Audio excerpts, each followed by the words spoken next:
So hello everyone, welcome once again to this channel. I hope so you all are doing well. चलिए आज की class को begin करते हैं। जैसा कि मैंने आपको कल के लेक्चर में बोला था कि मैं आपको एक छोटा सा PYQ डिस्कशन दे दूंगी। तो आज हमारा लेक्चर बहुत ही शॉर्ट रहेगा लेकिन बहुत ही इफेक्टिव रहेगा। जितना भी लेक्चर आप अभी तक देखे हो सब आपको एक बार रिकॉल हो जाएगा क्वेश्चन के थ्रू। क्लियर? आज हम लोग क्या करेंगे, क्वेश्चन प्रैक्टिस। आपको खुद से मार्क्स देना है और अगर क्वेश्चन सही हो रहा है तो +1 मार्क्स देना है, अगर क्वेश्चन रॉन्ग हो रहा है तो -1 मार्क्स। क्लियर? जेन्युइन आपको टोटल स्कोर आपको कमेंट सेक्शन में मुझे बताना है। क्लियर? चलिए बिगिन करते हैं क्वेश्चन प्रैक्टिस। तो मेरा फर्स्ट क्वेश्चन है, ये मेल और फीमेल दोनों का कॉम्बिनेशन रहेगा। क्लियर? ऐसा नहीं कि सिर्फ मैं फीमेल पढ़ाई होगी तो फीमेल रहेगा, ऐसा नहीं रहेगा ना। चलिए तो आप मुझे ये बताओ, sperm plus dash is equals to semen. पहला क्वेश्चन है, sperm plus dash is equals to semen. तो यहाँ पे क्या होना चाहिए? तो आपके हिसाब से क्या आंसर आ रहा है, क्या सही है? सेमाइनल प्लाज्मा, यानी कि एसेसरी डक्ट्स के एसेसरी ग्लैंड्स का, तीनों ग्लैंड्स का सिक्रीशन और plus sperm is equals to semen. अगर क्वेश्चन सही है तो +1 मार्क्स। क्वेश्चन नंबर 2, अब ऐसा लगे आपको मैम आप टॉपिक आगे नहीं पढ़ा रहे हो, क्वेश्चन प्रैक्टिस पे एक लेक्चर डाल दे रहे हो, तो अगर ये लेक्चर नहीं रहेगा तो आप रिकॉल कैसे करोगे? क्वेश्चन के फॉर्म में आपको रिकॉल करते चलना है सारा टॉपिक। क्लियर? इसलिए मैंने ये शॉर्ट लेक्चर बनाया है। Functions of male sex accessory ducts and glands are maintained right. कौन सा ऐसा हार्मोन है या क्या है जिससे फंक्शन ऑफ एक्सेसरी डक्ट और ग्लैंड दोनों मेंटेन रहता है? तो मैंने आपको पढ़ाया है एंड्रोजन के बारे में, जो क्या प्रोड्यूस करता है, मेल सेक्स हार्मोन टेस्टोस्टेरोन, उसी के बारे में लिखना है। क्लियर? अगर क्वेश्चन सही है तो +1 मार्क्स देना है।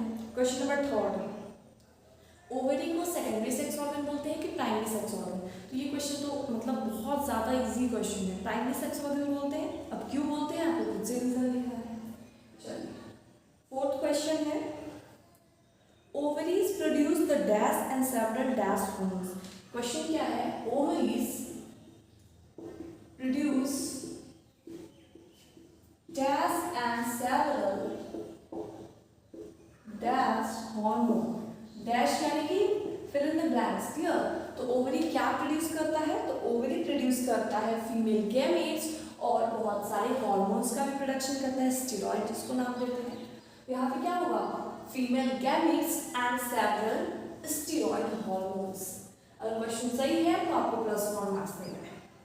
चलिए question number 5, each ovary is about 5 to 8 centimetre in length in human. क्या 5 to 8 सेंटीमीटर लेंथ है ओवरी का? कितना सेंटीमीटर लेंथ है? करेक्ट वाला लेंथ में आपसे पूछो तो कितना सेंटीमीटर है? नोट्स पीछे नहीं पलटना है आपको, अभी बिना नोट्स देखे बिना बुक देखे खुद से सवाल बनाना है। क्लियर? कितना आप राइट कर पा रहे हो? क्या होगा आंसर 5th का? फॉल्स हो जाएगा, क्योंकि ओवरी का लेंथ क्या होता है 2 to 4 सेंटीमीटर। बट क्वेश्चन में क्या दे रखा था 5 to 8 सेंटीमीटर, तो क्या हो गया, रॉन्ग हो गया। चलिए 6th question, the ovarian stroma is divided into 2 zone. मैंने आपको बताया है ओवेरियन का स्ट्रोमा होता है, 2 जोन में डिवाइड होता है। पेरिफेरल वाले को क्या बोलते हैं? जब मैं कॉन्सेप्ट पढ़ा रही थी तभी मैंने बताया था कि बहुत बार क्वेश्चन पूछे जा चुके हैं। तो पेरिफेरल वाले पार्ट को क्या बोलते हैं? कॉर्टेक्स। वहाँ पे क्या होता है, डेवलपिंग फॉलिकल्स हो रहे होते हैं। और इनर पोर्शन को क्या बोलते हैं? मेडुला। उसके अंदर क्या होता है? ब्लड वेसल्स होते हैं। तो 6th क्वेश्चन भी सही है। अगर सही नहीं है तो अगर आपको डाउट है तो वहाँ पे लिख लो कि ये क्वेश्चन मेरा गलत हुआ है और उसको नोट डाउन कर लो, या नोट्स को हाईलाइट कर लो कि ये क्वेश्चन मुझे याद नहीं है, ये रॉन्ग है। क्लियर? इस तरीके से रीजन करना है। उसके बाद आते हैं 7th question, the oviduct, uterus and vagina constitute the female external genitalia। क्या ओविडक्ट, यूट्रस और वजाइना सब फीमेल एक्सटर्नल जेनिटेलिया को कॉन्स्टिट्यूट करते हैं? फीमेल एक्सटर्नल जेनिटेलिया में क्या था? Mons pubis, labia majora, labia minora, clitoris, hymen, ये सारी चीजें थी ना। तो फीमेल एक्सटर्नल जेनिटेलिया में ओविडक्ट और यूट्रस को कहाँ बात आएगा? नहीं आएगा। क्लियर? ये भी क्वेश्चन हमारा क्या हो गया, सही हो गया। आप खुद से आंसर कर पा रहे हो तो वेरी गुड। क्लियर? आपका रिवीजन एकदम सही चल रहा है। चलिए, each fallopian tube is about 10 centimetre long. मैंने आपको बहुत चिल्ला चिल्ला के पढ़ाया था कि फैलोपियन ट्यूब का लेंथ 10 से 12 सेंटीमीटर होता है। कितना सेंटीमीटर होता है? 10 से 12 सेंटीमीटर। क्या सही है? चलिए 9th नंबर क्वेश्चन, अगर सही है तो +1 मार्क्स देते चलिए, है ना।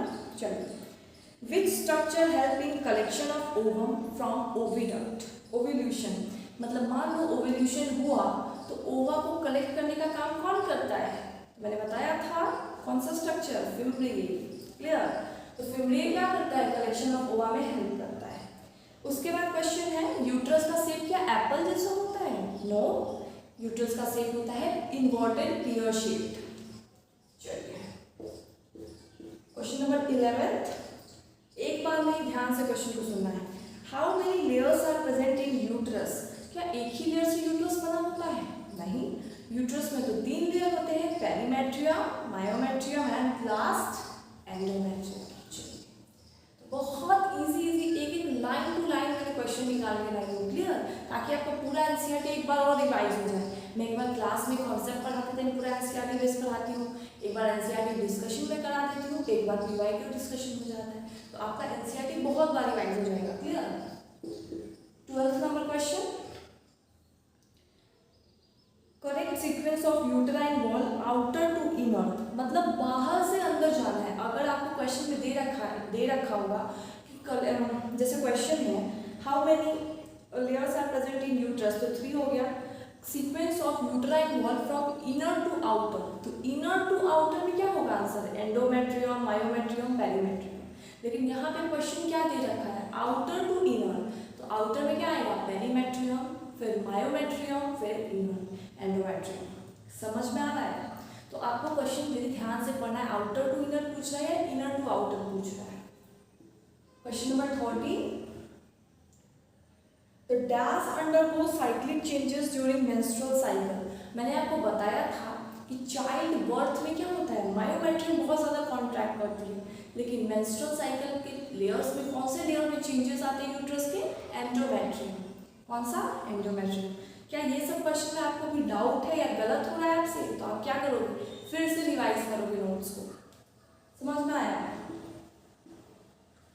Question number 14, the dash exhibit strong contraction during delivery of baby. तो डिलीवरी ऑफ बेबी में क्या कॉन्ट्रैक्शन करता है? Myometrium layer. 15 नंबर क्वेश्चन आपका सही हुआ। कौन सा लेयर कॉन्ट्रैक्ट करता है during delivery of baby? That is the layer of, आपको खुद से बोलना है, मायोमेट्रियम। समझ में आ रहा है? चलिए अब आते हैं हम लोग एक्सटर्नल जेनिटेलिया। मैं इसको मिटाती हूँ, फिर आपको क्वेश्चन बताती हूँ। क्लियर? 15 नंबर हमारा हो चुका है। आपका कितना नंबर में बन रहा है आपको खुद से भी कैलकुलेट करना है, वो जेन्युइन कैलकुलेशन होना चाहिए। क्लियर? मेरे लेक्चर के बाद अगर आप आंसर लिख रहे हो तो that is not correct. Clear? Correct में। अब क्वेश्चन नंबर 16 पे आते हैं। 16 नंबर क्वेश्चन क्या है कि फीमेल एक्सटर्नल जेनिटेलिया में कौन सा लेयर इंक्लूड नहीं होता है? तो यहाँ पे ऑप्शन है मोल्स प्यूबिस है, लेबिया मेजोरा है, लेबिया माइनोरा है और फिम्ब्रिए है। तो एक्सटर्नल जेनिटेलिया में कौन सा स्ट्रक्चर नहीं होगा? That is fimbriae. Fimbriae structure नहीं होगा। फिम्ब्रिए किसका पार्ट है? फैलोपियन ट्यूब, ओविडक्ट के स्ट्रक्चर हमने फिम्ब्रिया में हमने पढ़ा था। एक्सटर्नल जेनिटेलिया वाले क्वेश्चन में क्या आता था? Moles pubis, लेबिया majora, labia minora, clitoris, hymen. तो फीमेल एक्सटर्नल जेनिटेलिया में कौन सा लेयर इंक्लूडेड नहीं है? तो वो होगा फिम्ब्रिए। क्वेश्चन नंबर 17, आपको मैच करना है। मैं इस क्वेश्चन को लिखती हूँ, आपको मैच करना है। Clear? Moles pubis, labia majora, clitoris, labia minora.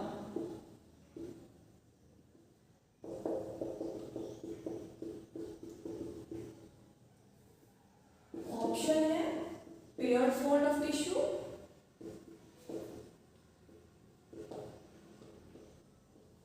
दूसरा ऑप्शन है टीडी फिंगर लाइक स्ट्रक्चर। अगर आप ये क्वेश्चन लगा ले तो एकदम सही हो रहा है, मतलब आपका पूरा रिवीजन डन है। Clear? Finger like structure. Option 3 cushion of fatty tissue. Option 4 fleshy folds of tissue. मैं साइड होती हूँ, आपको एक बार खुद से अटेम्प्ट करना है इस क्वेश्चन को, समझ में आया? चलिए, मोन्स प्यूबिस क्या था? मोन्स प्यूबिस एकदम कुशन वाला फैटी टिश्यू का स्ट्रक्चर था, क्लियर? तो इसका क्या आंसर हो जाएगा? Cushion of fatty tissue. Labia majora क्या था? तो मोन्स प्यूबिस के ही बाद एक पेयर फ्लैशी फोल्ड्स ऑफ आ रहा था, समझ में आ रहा है? वो क्या था? Labia majora. क्लिटोरिस क्या था? टिनी finger like structure. And labia minora क्या था? Paired fold of tissues.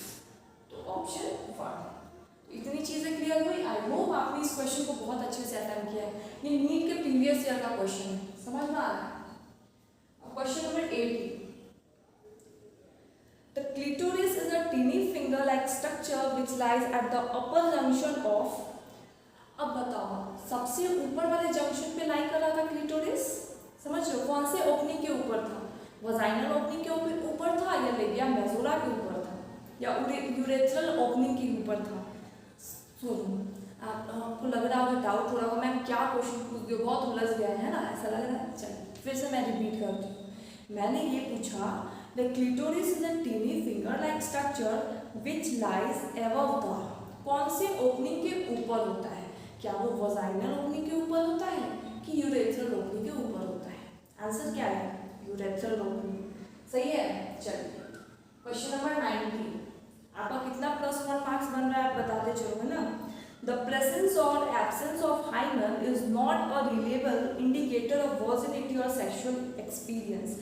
ये ट्रू स्टेटमेंट है कि फॉल्स स्टेटमेंट है? अब आपको मेरे लेक्चर देने के बाद आपको लग रहा होगा कि नहीं ये ट्रू स्टेटमेंट है। समझ में आ रहा है? समझ में आ रहा है?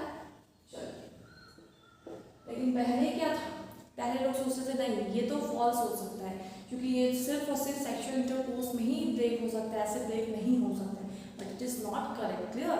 चलिए question number 20। The glandule, no, now it's a question of mammary glands.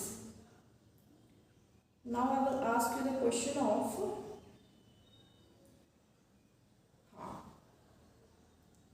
Insemination क्या होता है। अब हमारा 20 क्वेश्चन तक ही पूरा आज का सेशन था। अब आपको ओरली कुछ चीज़ें रिवाइज करनी। क्लियर? ये तो पूरा मैंने आपको फीमेल रिप्रोडक्टिव सिस्टम पूरा रिवाइज करा दिया। क्लियर? जो मैंने आपको पढ़ा रखा है।